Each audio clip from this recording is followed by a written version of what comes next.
I'd like to call the House Health Committee to order. Would the clerk please call the roll? Representatives Alexander, Boyd, Byrd, Clemens, Freeman, Gant, Hakeem, Hall, Helton, Hicks, Jernigan, Kumar, Marsh, Mitchell, Ramsey, Sherrill, Smith, Vaughn, Whitson, Williams, Vice Chairman Leatherwood, Chairman Terry. Here. Chairman, you have a quorum. All right, thank you. Any personal orders? Okay, seeing none, we have a calendar of one. It is House Bill 490, and since I am carrying that bill, I will pass the gavel to Vice Chairman Leatherwood.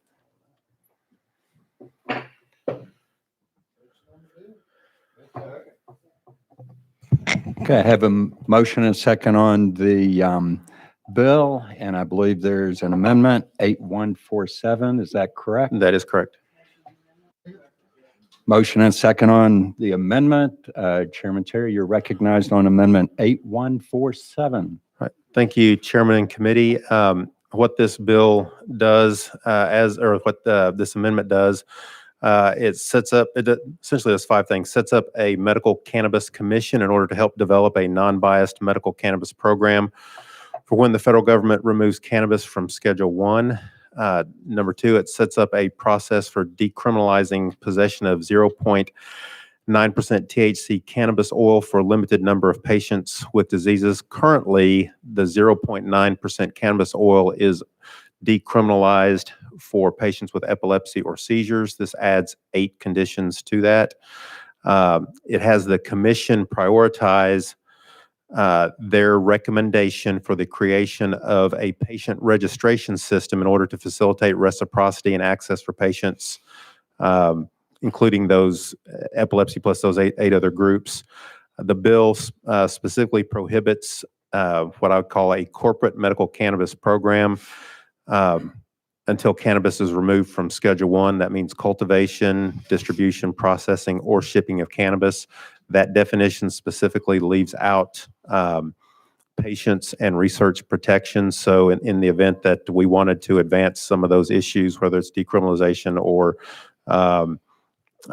research, then that's still in there. That has our universities that can, if they're approved by the DEA right now, they can research up to 0.6%, so they're protected.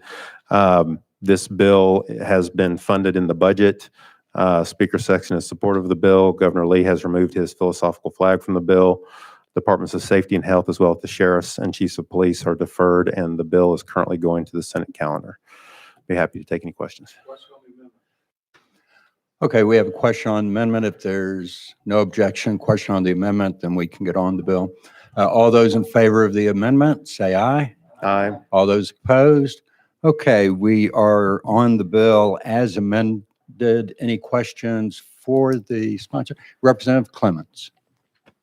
Thank you, Mr. Chairman. And passage of this bill, Mr. Chairman, the sponsor, does this prevent the state of Tennessee from going forward with medical marijuana in any way in the future until and unless the federal government reclassifies it? Thank you. On page 1 of the bill, it says this chapter does not authorize a medical cannabis program to operate in the state, and licenses for such programs should not be issued or authorized to be issued until marijuana is removed from Schedule 1 of the Federal Controlled Substances Act. Let me find the other spot here. Medical cannabis program means a program that authorizes the licensing or regulation of cultivation, processing, shipping, or distribution of cannabis for medical use, and does not include a 4-year public or private institution of higher education. The impetus, thought process behind this is it's obviously this committee and the House passed a resolution in support of removing it from cannabis from Federal 1 or Schedule 1. That schedule. The UN and the World Health Organization have removed it from their most recommended removing it from their most dangerous list, and so it's in anticipation that will occur, and so that's what this commission is to do, is to have a non-biased in anticipation that it will be rescheduled. Follow up. Thank you, Mr. Chairman. Yeah, well, I mean, that's a concern of mine that we're codifying that. Waiting on the federal government to do the right thing in this situation is concerning. It's been used as an excuse to prevent the passage of medical marijuana bills in recent years. And now we want to codify that. It's just, seems to me we're putting an unnecessary barrier in the path of something that overwhelming majority of Tennesseans wants. And I think that's evidenced by the governor's removal of his philosophical flag, whatever that means, and, you know, the leadership's support of this, to be able to say that we're doing something, but in doing something, I fear that we are putting up a statutory barrier from doing what Tennesseans want. And that is for us to pass medical marijuana, no exceptions, today. So that's my concern with the legislation, and I appreciate you hearing it. Thank you. Chairman Terry. Thank you. And I don't disagree with your concerns. Again, I do expect, or I last year, the House passed the MORE Act, which decriminalized and descheduled cannabis. It did not get through the Senate. Chuck Schumer has indicated that he's looking towards doing something. So I do expect them to take some action on this, and that's what this kind of what this commission would be able to do, is to get us in a position so that when we do have that, we will not have a biased model that we go forward with. Thank you. Representative Smith. Thank you, Chairman Leatherwood, and thank you, Chairman Terry, for your persistence. I know that you care deeply about your patients. If you wouldn't mind speaking on looking at the drafting code 8147, looking at section 1, point 6, the valid letter of attestation.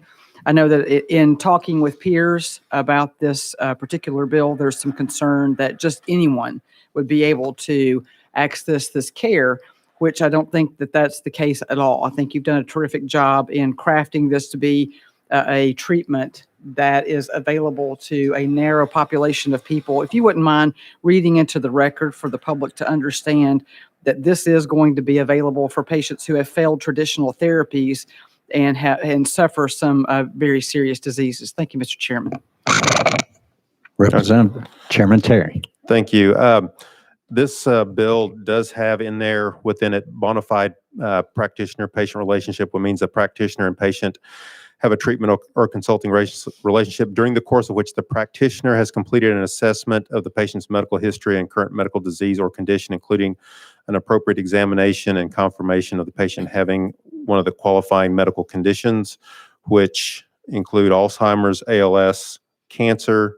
And again, that's when the disease is diagnosed as end stage or the treatment process produces related wasting illness, recalcitrant nausea or vomiting, and pain. It has inflammatory bowel disease, epilepsy or seizures, multiple sclerosis, Parkinson's disease, HIV or AIDS, and sickle cell disease. The attestation, the physician is going to have that bona fide practitioner relationship, and they're going to have done that workup. So they're going to have to attest that the patient does have that condition or that disease. The letter, and this was something that we had to put in there, that which qualifying condition they have, and that they attest that the patient has received conventional methods of treatment for the patient's qualifying medical disease or condition, and those methods have insufficiently addressed the patient's disease or condition. And that letter of attestation is only good for up to 6 months. Follow up. Thank you, Chairman Leatherwood. And I would just remind the public and this body that many years ago, the General Assembly passed the Right to Try legislation.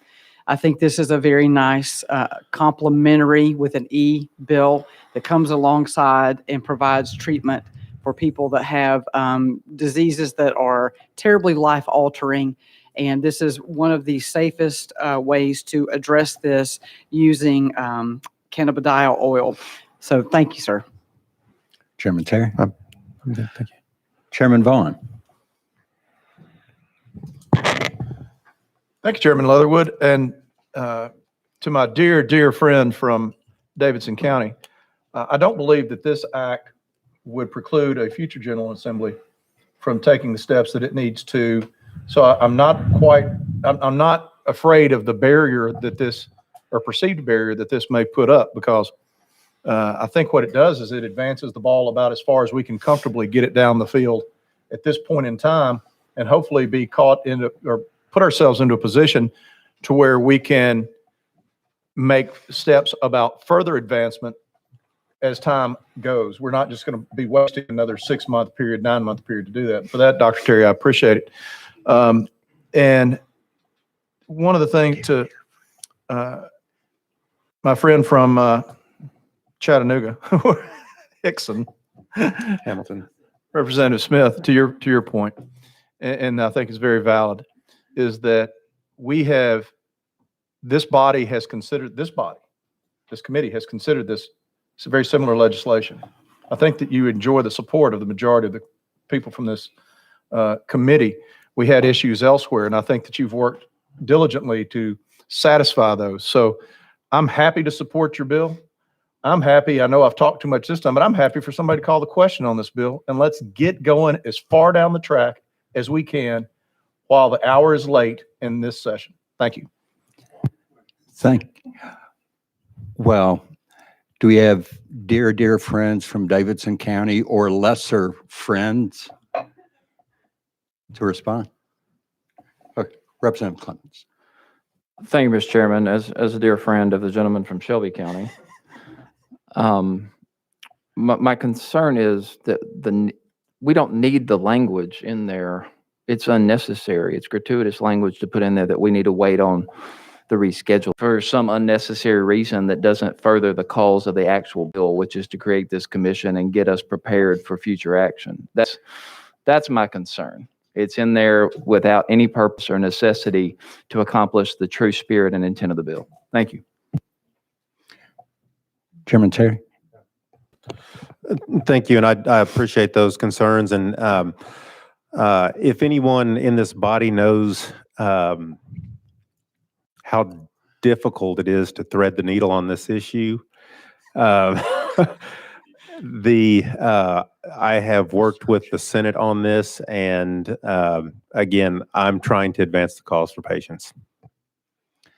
Thank you. Representative Hakeem. Thank you, Mr. Chairman.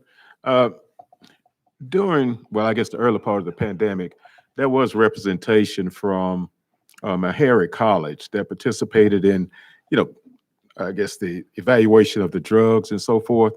And I'm asking in regards to the commission that is being proposed here, is there a possibility or feasibility of representation from Meharry College being a part of that commission? Chairman Terry. Thank you. That commission is made up of 9 members, and again, trying to thread the needle. I did discuss potentially altering that commission, and the commission is what it is, but there are opportunities. The Speaker of the House will appoint 3 members, Lieutenant Governor will appoint 3 members, and the Governor will appoint 3 members. The Governor's 3 members are at large. The 2 from the Lieutenant Governor and the Speaker, 2 of those must be either a physician or a pharmacist, and all those that are on there must have, let's see if I can find it here. They must have some expertise in certain areas, including health, law enforcement, business. And so someone from Meharry could talk to the governor, could talk to Lieutenant Governor, Speaker, and see about getting on that commission. Thank you very much. Thank you. Chairman Williams. Question's been called on the bill. Any objection? Seeing none, we will be voting on House Bill 490 as amended. All those in favor say aye. Aye. All those opposed? Ayes have it. The bill will be moving on to criminal justice. Thank you.